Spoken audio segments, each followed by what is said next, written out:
So you've been saying to yourself, well, Brian, we haven't seen a video in a week. What have you been doing, you lazy bum? Well, here it is. Haven't had a lot of time for shooting video. You'll remember this is the transmission case we milled. Put the plate on, got it on there. Got the plate on the bottom. It's in. So, been building a transmission, which is a fairly involved deal. Had to weld up this counter shaft, turn it back down, put a ledge on it for this gear to press against. 4/1000 fit on this gear. So the gear behind it is also press fit. That's a factory gear. This one's been changed to give two speeds that obviously are fairly close together here with these two. So now we've got three pulling gears. We've got one here, and one here. And then this is reverse. So a lot involved with this. Get this counter shaft on here. This had to be turned for clearance to this collar. Shifter had to be cut off to clear this gear because the factory gear that goes here is a lot smaller diameter. The bottom shaft, which you can't really see down there, it's had to have a new shift collar made. Maybe I can get you. Now you can't see anything. The shift rails all got it blocked. But anyway, down there in the bottom, there's a double shift collar to make everything line up right from adding this extra gear in here. This top shaft is out of a different tractor. It's got a hydraulic pump on the back that has to be driven from the engine crankshaft by a hole up through the center of it. You can probably, so you can see that hole in there. I had to put that hole in it. It didn't exist. So basically that's been gun drilled more or less because that's 2 feet deep.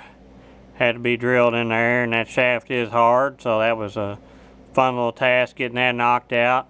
Back into that shaft had to be machined for a different bearing because it's out of a different application. But what that allowed was a bigger spline here because we're going to run a bigger gear set, and this spline's a known weak link to break. So we've upgraded that, eliminated that weak link. You look here, this has been surface ground on the front, so I could lay it flat on the chuck, take a little bit off the back of it because these gears from the factory didn't align perfectly. They were shifted back a little bit, and since these gears are so close to the same diameter, they have to be dead nuts on so that the teeth off this one don't clip onto this one when it's turning. So in order to adjust for that, we had to make a little spacer here on the back that you can probably see next to that bearing race. It goes against that snap ring. Did that on the surface grinder. Made that spacer to exactly center these shafts so that all these gears run in perfect alignment. Factory didn't have to worry about that, but we don't have the clearance the factory has, so we had to fix that. But I've got it all together there. But the shifters all work. Change your gears. I mean, forwards, neutral, reverse. That's reverse locked up back there.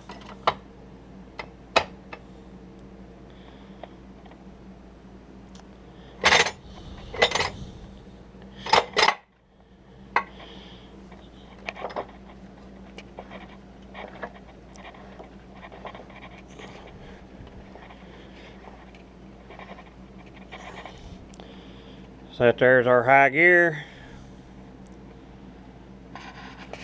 See.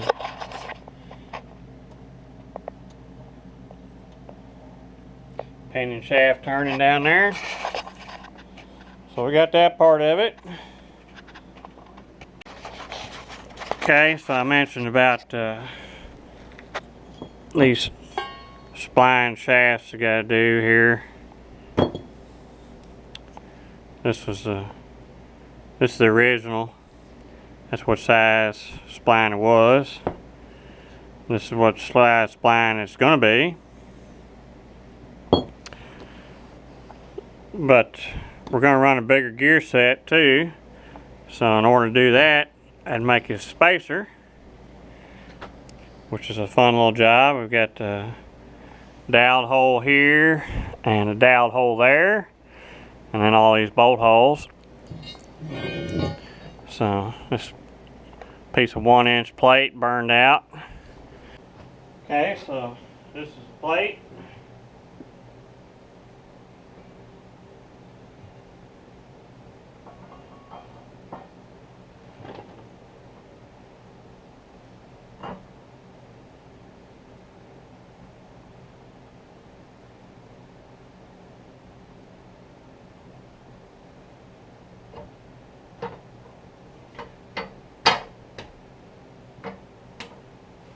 There we go.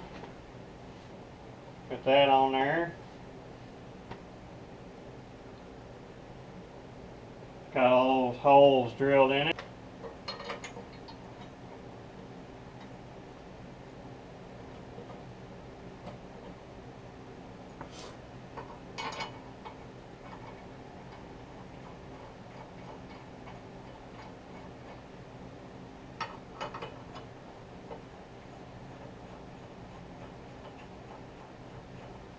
So, everything lines up good. All these other holes are bolt through holes.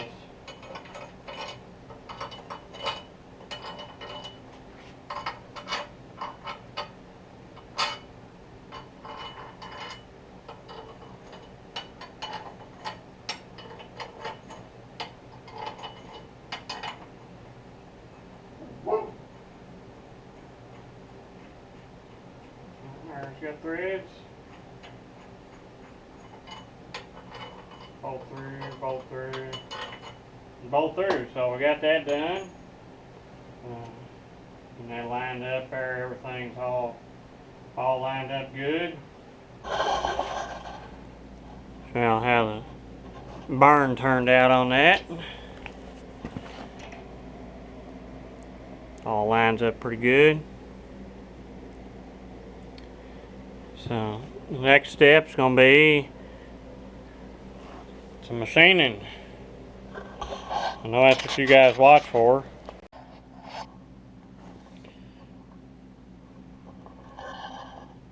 Okay, so one of the tasks for today is to make this look like this. So we've got to cut this chamfer in here, because this is the drum that belongs with this one, which has this squared relief, and this is the drum that we want to put in it, and it has this round relief, and it'll hit this ledge. So this ledge needs to be turned out. These parts look the same, but they're not, and they're not interchangeable. So this one here has to be machined to match this one.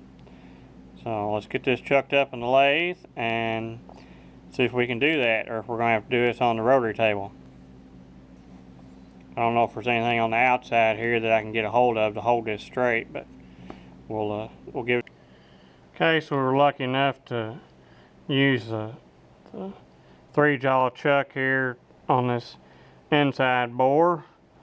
We got a piece of emery cloth in there to get that dial in.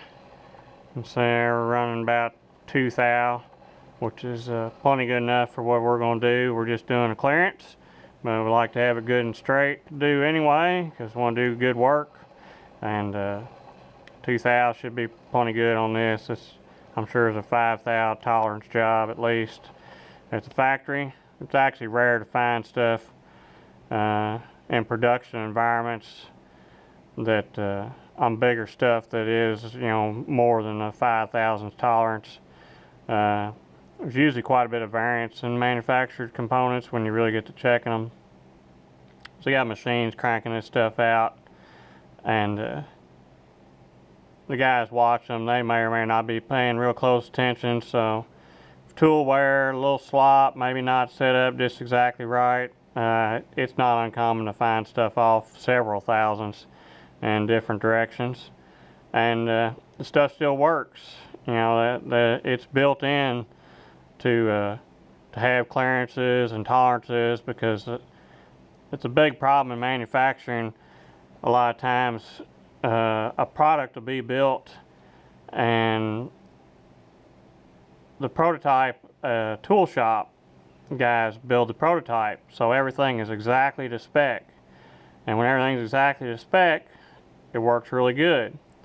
Well, then it goes into production, and then it doesn't work anymore because the production guys are not as good as the prototype guys that are doing the one-off tool shop work.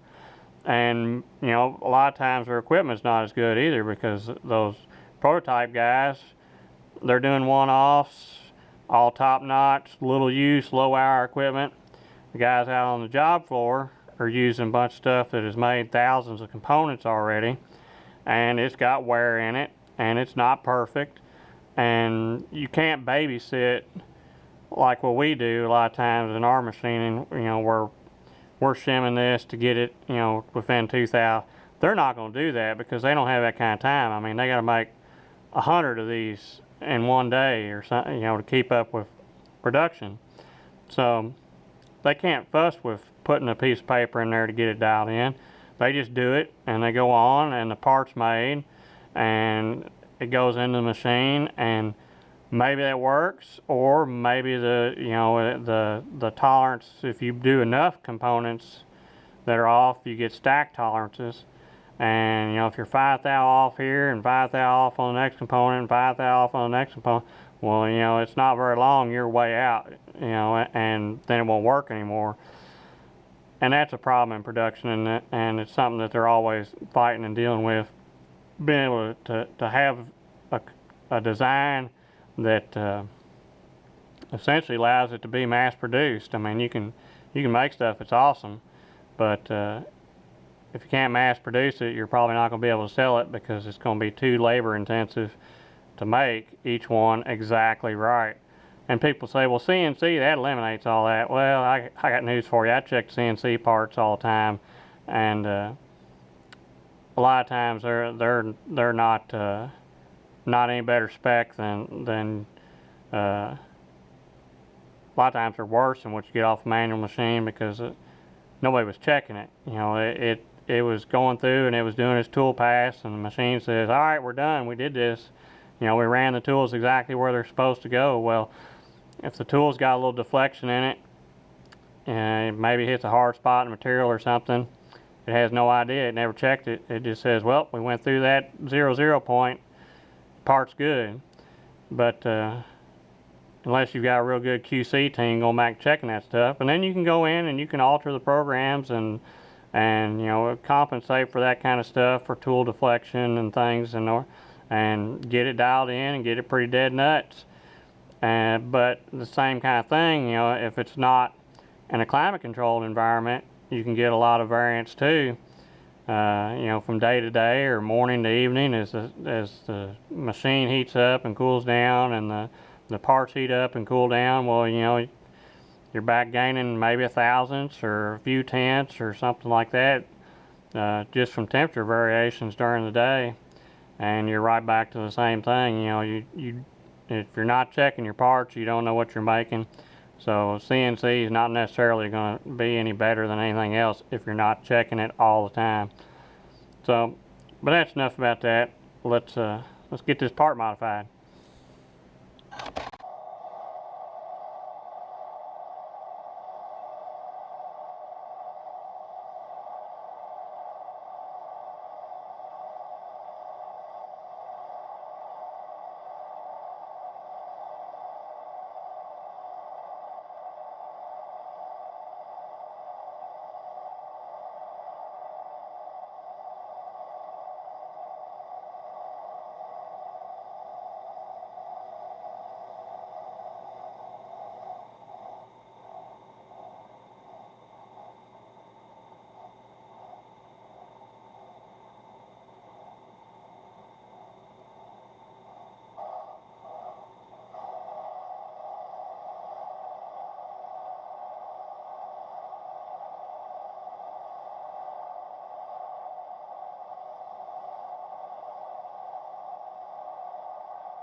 Okay, so here it is.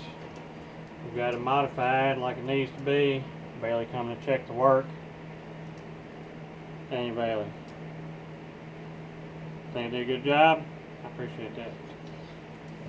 So we've got the bowl cut out in this to match this one. And get it all lined up. And there it is. It's in there good. No rub. Got probably 30 thousandths clearance all the way around. Maybe a little more, maybe 40 or 50. But we're in good shape. We've got that part done. So get this cleaned up and get it assembled, and then I can start deciding my heights I need to be